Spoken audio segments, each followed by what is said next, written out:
제가 너무나 이 재앙 그래서 조금 넘어갔어요. 지난번 8번째 이렇게 하면서 우리가 8번째는 좀 넘어갔어요. 8번째, 9번째, 그리고 지금 10번째 재앙에 들어왔습니다. 10번째가 장자들이 죽음을 만나는 사건들인데, 그 사건 속에 하나님이 살 길을 주셨어요. 그래서 이 마지막 10번째 재앙을 통해서 심판과 구원의 이야기, 거기서 피 흘려 죽은 어린 양과 우리 위해서 구원의 역사를 이루시기 위해 십자가 지신 예수 그리스도를 연결시키면서 그들이 그때는 어떻게 이 상황을 벗어났구나, 그래서 우리는 어떻게 이 상황을 벗어나야 되는 거구나 라는 것 같이 생각하려고 합니다. 그런데 많은 사람들이 이 이스라엘의 출애굽을 정치 혁명적인 사건으로 이렇게 보는 경우가 있었어요. 역사 속에서. 어떤 면에서 이제 그 세상 사람들이 말하죠. 성경을 갖다가 코에 걸면 코걸이고 귀에 걸면 귀걸이식으로 해석을 한다 그러는데, 이제 그들이 바로 그랬던 거죠.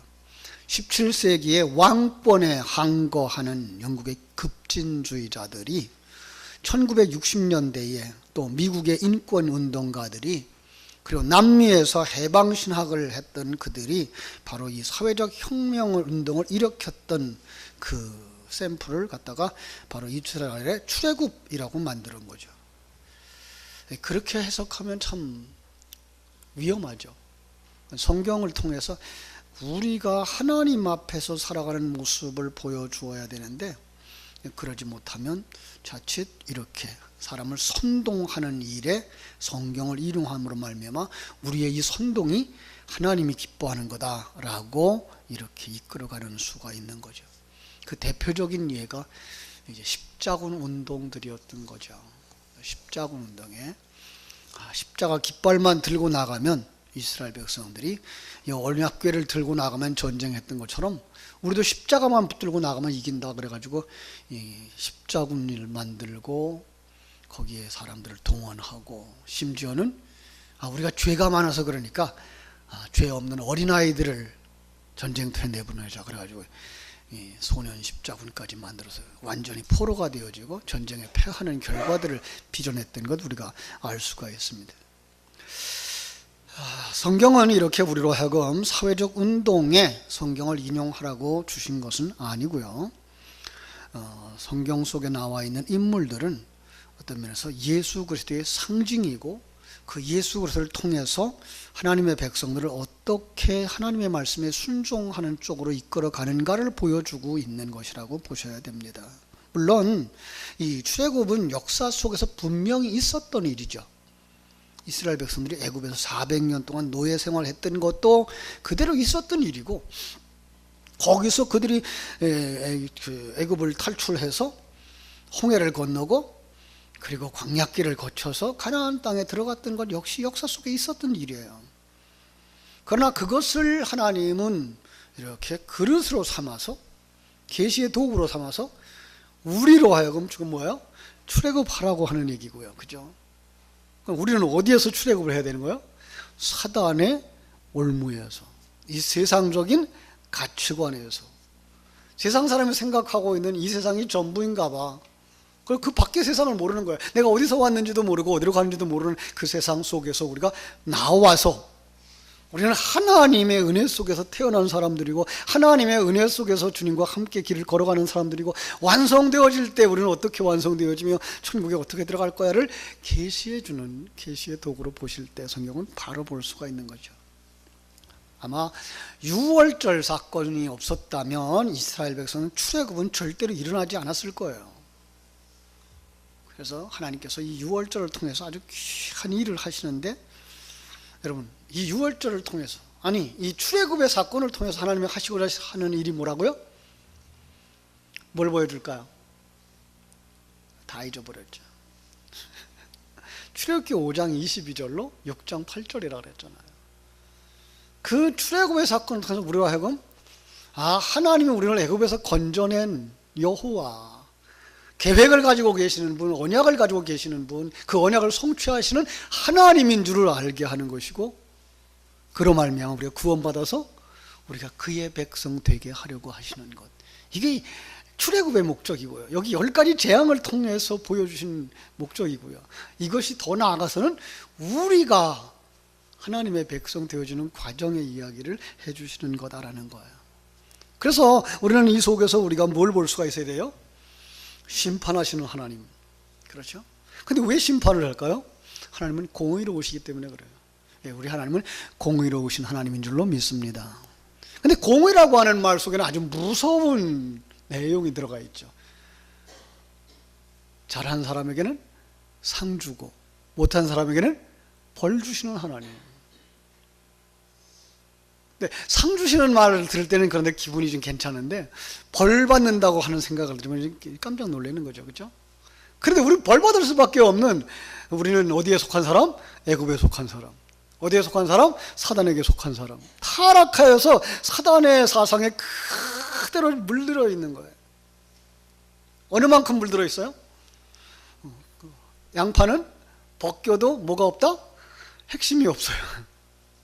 벗기고 또 벗겨도 다 속에까지 껍질인 거예요. 마찬가지로 우리의 모습 속에서 그냥 죄악의 모습을 벗겨도 그 속에까지도 그 죄악인 거예요. 이게 타락한 인간의 본성. 그래서 의인은 없나니 하나도 없다라고 말씀하는 음성을 들을 수가 있는 거죠. 그죠? 그게 바로와 애굽이 지금 강팍해 있는 모습들인 거예요. 본질이 그렇게 생긴 거예요. 그죠? 그러니까 하나님의 음성을 듣지 않는 거예요. 자, 그래서 하나님께서 11장에서 경고를 하시죠. 모세를 통해서 이렇게 말씀하십니다. 11장 4절. 모세가 바로에게 이르되 여호와께서 이와 같이 말씀하시기를 밤중에 내가 애굽 가운데로 들어가리니 애굽 땅에 있는 모든 처음 난 것의 왕위에 앉아 있는 바로의 장자로부터 맷돌 뒤에 있는 몸종의 장자와 모든 가축의 처음 난 것까지 죽이리니 애굽 온 땅이 전무후무한 큰 애통함 부르짐이 있으리라. 얼마나 끔찍해요. 그죠? 얼마나 끔찍해요. 하나님이 장자를 죽이는 재앙을 지금 펼치시겠다는 거예요. 이건 무슨 상징이라고요? 모든 사람이 죄를 범하였으며 하나님의 영광이 이르지 못하는, 죄값으로 말미암아 심판을 받고 심판받은 후에 지옥 갈 수밖에 없는 우리들의 모습을 탁 펼쳐 보여주는 거예요. 우리는 정말 심판받고 죽을 수밖에 없는 죄인이구나. 성경은 그 죄를 어떤 죄라고 말하죠? 우리 주님께서 이 땅에 오셔서 십자가를 지셔야 됐던 이유를 통해서 가르쳐주는 거죠. 그 십자가 뭐라 그랬어요? 십자가, 하나님을 반역하고 하나님의 나라를 반역한 자들에게 내려주는 형틀. 주님은 그런데 그 십자가를 우리에게 지라고 해요. 그러니까 우리가 어떤 사람이라는 거예요? 네가 하나님 나라의 반역자였어. 너는 하나님 왕으로 섬기지 않고 네가 왕 되어줬던 사람이야. 이거 철저하게 깨달고 거기서 내려와. 이게 뭐예요? 자기 십자가를 지고 주를 쫓아가는 거예요. 모두에게 다 그렇게 말씀하시는 거예요. 그렇죠? 그러니까 모두 우리는 죽게 됐구나라는 거예요. 자, 그런데 하나님은 우리로 하여금 거기서 죽게 하신 것이 아니라 그 속에서 구원받기를 원하시는 줄로 믿습니다. 그래서 12절부터 13절에서 뭐라고 말씀하시는가 하면은, 그죠? 오늘 본문이죠. 12절. 내가 그 밤에 애굽 땅에 두루 다니며 사람이나 짐승을 막론하고 애굽 땅에 있는 모든 처음 난 것을 다 치고 애굽의 모든 신을 내가 심판하리라. 나는 여호와라. 내가 애굽 땅을 칠 때에 그 피가 너희가 사는 집에 있어서 너희를 위하여 표적이 될지니 내가 피를 볼 때에 너희를 넘어가리니 재앙이 너희에게 내려 멸하지 아니하리라. 자, 하나님이 그 완전히 심판받고 멸망받고 죽을 수밖에 없는 그 상황 가운데 구원의 길을 열어주시는 거예요. 구원의 길을. 너희가 양을 한 마리 가져다가 그 양을 열흘날 골래다가 잡아요. 열흘날 골래다가 잡아서 그리고 19날 잡아요. 그러니까 나흘 동안 집에서 키웠다가 그래서 양을 잡는 거예요. 문 좌우 문설주에 바르고 문 꼭대기 인방에 바르고. 어디서 잡아요? 문지방에서 잡아요. 그러면 밑에 옆에 위에 전부가 뭐예요? 피 바른 거죠. 그러니까 죽음의 사자가 어떻게 보는 거예요? 지나가다가 문을 보니까 그 문 안에서 완전히 피범벅이 되어져 있는 그림, 뭘 하는 거예요? 죽었다의 그림인 거예요. 그러면 그냥 지나갈게. 누가 대속해서 죽은 거예요? 어린 양이. 그 그림을 우리에게 그려주는 거예요. 그러면 지나간다는 거예요. 예. 하나님은 심판하시는 분이에요. 공의로우신 분이에요. 그 죄 때문에 분노할 수밖에 없고 그 진노가 풀릴 때까지 하나님은 불의와 불법과 악을 심판하시는데 그 속에서 구원받게 만드는 거예요. 근데 구원받는 사람들은 누가 구원받아요? 누가 구원받아요? 이스라엘 사람들이기 때문에 구원받아요? 아니에요. 이스라엘 백성들이라도 그 말씀에 순종하지 하고 아니하고 양을 잡지 않았으면 죽는 거예요. 애굽 사람이라도 그 말씀을 듣고 순종해서 양을 잡고 피를 발랐으면 사는 거예요. 그러나 이 하나님의 나라 출애굽하는 백성들은 이스라엘의 그 혈통이 아니고 믿음의 혈통인 것을 알 수가 있는 거죠. 그러니까 오늘 우리가 하늘나라에 들어가는 것은 아버지가 예수 믿었기 때문에 아들이 거저가는 거나 아내가 그 예수를 믿었기 때문에 남편이 그 남편의 그 아내의 치맛자락 붙잡고 천국 가는 게 아니라 자기의 믿음, 그 사람이 정말 어떤 믿음을 가졌느냐에 따라서 천국에 가는 줄로 믿습니다. 그죠? 그래요. 하나님은 이렇게 구원의 길을 우리에게 주신 거예요. 피를 허락하신 거예요.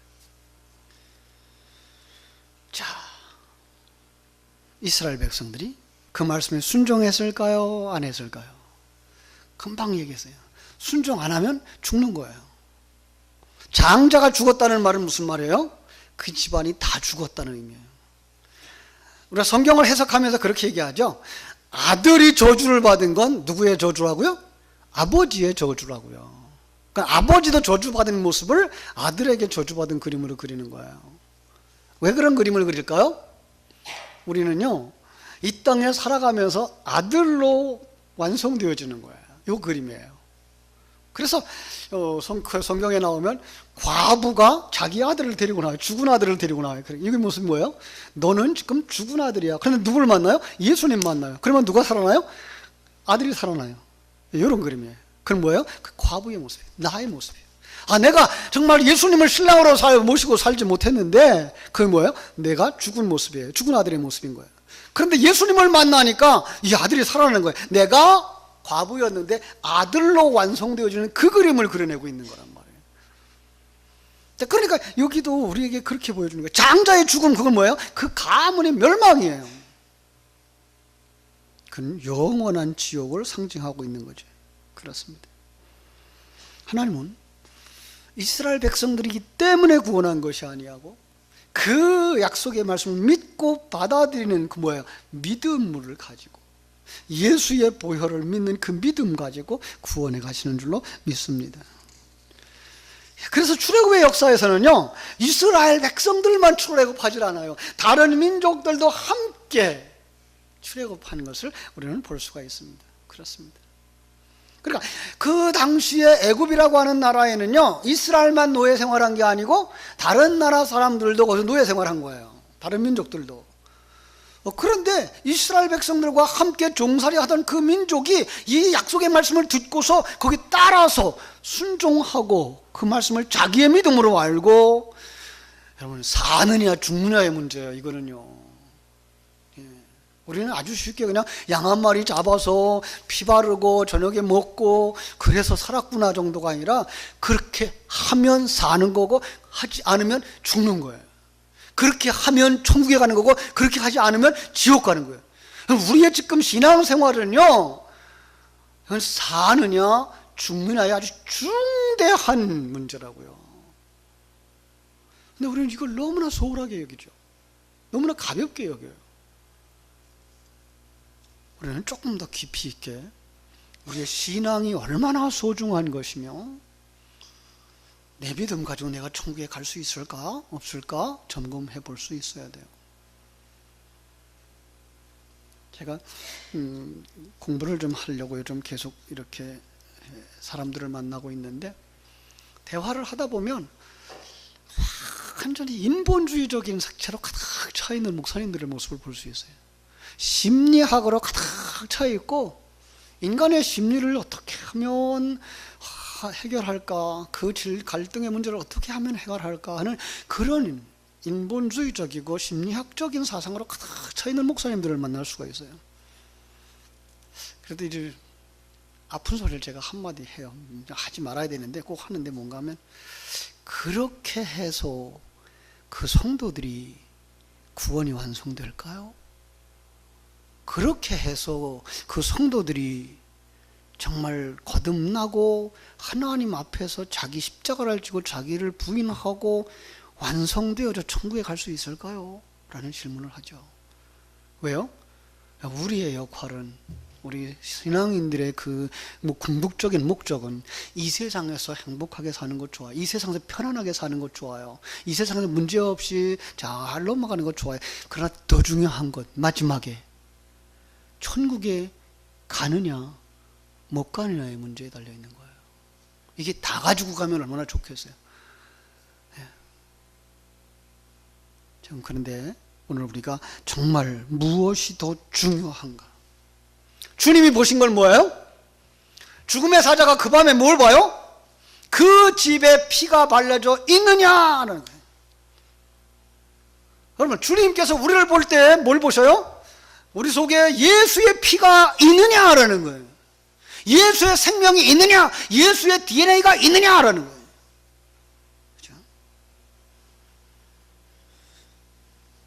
왜 피가 발라져 있는지 보실까요? 레위 27장 11절에서는요 이렇게 말해요. 육체의 생명은 피에 있습니다. 내가 이 피를 너에게 주어 제단에 뿌려 너희의 생명을 위하여 속죄하게 하였나니 생명이 피에 있으므로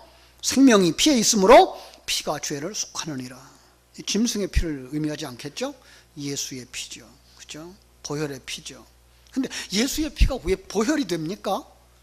하나님이 정하시고 하나님이 연락하시는 대속의 피이기 때문에 그렇습니다.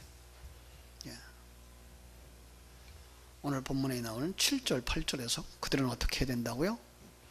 그 피를 양을 먹을 집 좌우 문설주와 인방에 바르고 그 밤에 고기를 불에 구워 무교봉과 순나물과 아울러 먹으라, 이렇게 말씀했어요. 그죠?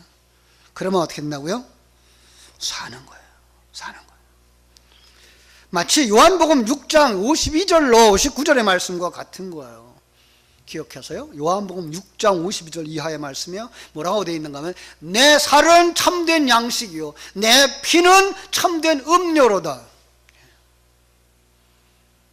그러니까 이 땅에서 세상 것 먹지 않고 살고 금식하는 사람들 뭐 먹어야 된다고요?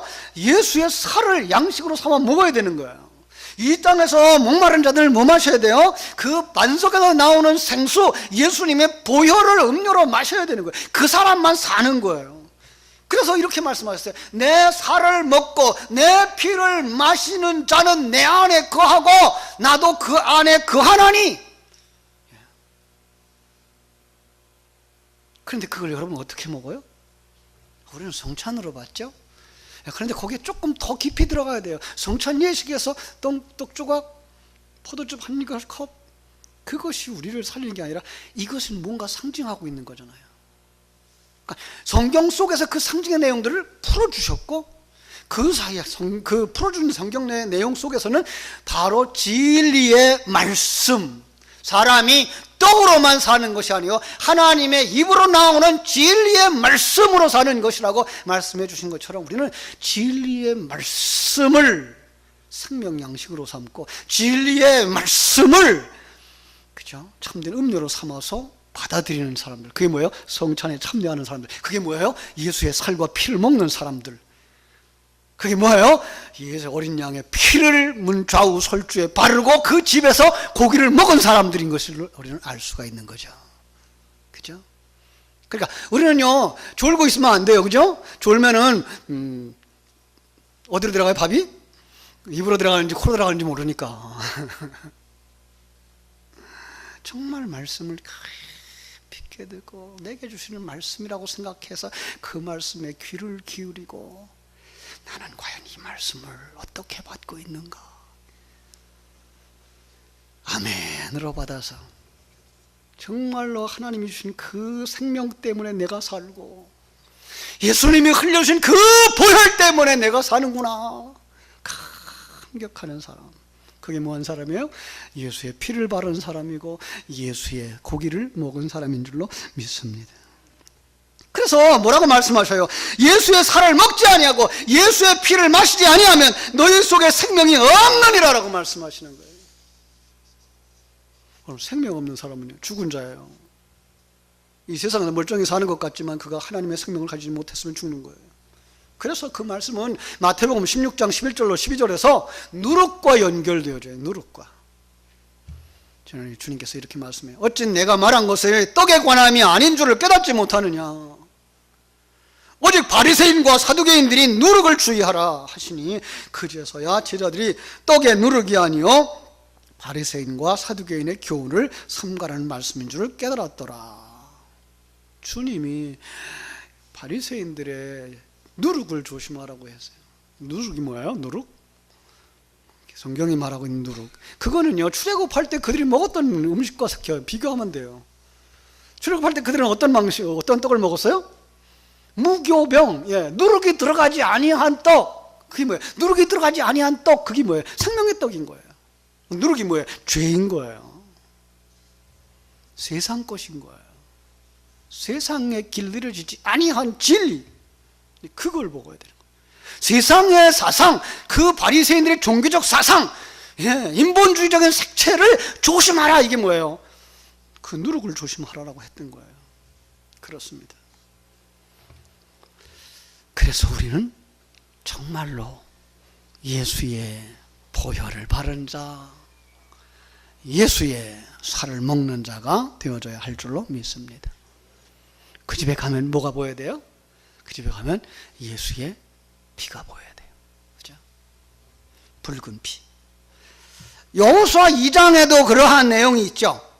여호수아 2장에 가보면은 이스라엘 백성들이 정탐꾼을 보내요. 그죠? 정탐꾼을 보냈어요. 그 정탐꾼에 들어갔다가 라합이 그들을 숨겨줬어요. 그죠? 라합이 그들을 숨겨주고선 한 말이, 내가 당신들을 도와주니까 당신도 나를 살려달라는 거죠. 그리고 그 두 정탐꾼을 이 창밖으로 내려 달아줬어요. 그래서 살아났어요. 약속했어요. 이 붉은 줄을 치우지 마라. 내가 이 여리고 성을 뭐 할 때, 무너뜨릴 때 이 붉은 줄이 띄어진 집과 그 집 안에 있는 사람들은 구원을 할 거야. 거기서 나간 사람들은 내가 책임지지 못해. 그죠? 붉은 줄, 바로 예수 그리스도의 피를 의미하고요. 그죠? 집은 예수 그리스도의 보혈, 예수 그리스도의 몸된 교회를 상징하는 거죠. 예. 자, 출애굽기 12장 22절에서도 너희는 우슬초 묶음을 쳐야 그릇에 담은 피를 적셔서 그 피를 문 인방과 좌우 설주에 뿌리고 아침까지 한 사람도 자기 문 밖으로 나가지 말라라고 말한 거예요. 예수 그리스도의 몸된 교회 밖으로 나가면 거기서는 구원을 받을 수가 없기 때문에. 그래서 마지막 장자에 대한 죽음, 대속의 죽음, 이 10번째 재앙으로 모든 재앙은 그건 이제 끝나버리는 거예요. 그러면 뭐예요? 출발할 수가 있게 되는 것입니다. 그렇습니다. 사랑하는 여러분, 우리 주님은 우리를 이렇게 구원하러 오시기 위해서 이 땅에 오신 거예요. 어린 양으로 오셨어요. 그래서 예수님이 이 땅에 오셔서 우리와 하나 되어지죠. 요즘 새벽에 나오는 마태복음의 말씀이에요. 그죠? 예수님은 세례받을 이유가 없었어요. 왜? 당시 그들이 알고 있는 세례는 뭐예요? 죄를 씻어 깨끗게 하는 자예요. 예수님은 할 이유가 없는데 우리와 하나 되어져요. 우리 자리까지 내려와요. 그래서 우리가 세례 받아야 될 자리에 예수님이 세례를 받으시는 거죠. 우리와 하나 되어지는 거죠. 그 속에서 예수와 함께 우리는 십자가에 못 박혀 죽는 거예요. 세례를 받는 거예요. 그죠? 그러니까 예수님은 낮고 한 자리, 그 죄인 중에 죄인인 내 자리, 나에 있는 자리까지 내려오신 거예요. 예. 요한복음 8장에서 보면 가늠하다 현장에서 잡힌 여인 그 자리까지 내려오고, 그죠? 문둥병자들 속에 들어갈 때는 문둥병자까지 내려가지고 우리의 그 천하고 추하고 죄인 되어지고 죄의 형벌을 받아야 되는 그 자리까지 내려오시는 주님, 어린 양이에요. 그 극적인 표현이 뭐예요? 십자가에 죽으시는 거예요. 우리를 구원하시기 위해서, 우리를 구원하시기 위해서. 그리고 그것을 2000년 전 한 번의 사건으로 끝나는 게 아니라 각 사람의 삶 속에서 매일 매 순간 이걸 생각나게 하시는 거예요. 그 사람이 산 사람이고요, 그 사람이 피 바른 집에 들어가 있는 사람이고요, 예, 그 사람이 주님이 주시는 가장 소중한 것, 살과 피를 받아 살아나는 사람인 줄로 믿습니다. 여러분 모두 다 이 믿음 가지고 정말 주님이 인도하시는 길을 따라 한 걸음 한 걸음 앞으로 나아가는, 성장하는 성도들, 발전하는 성도들, 성숙해가는 성도들 되시기를 주님의 이름으로 축원합니다. 기도하겠습니다.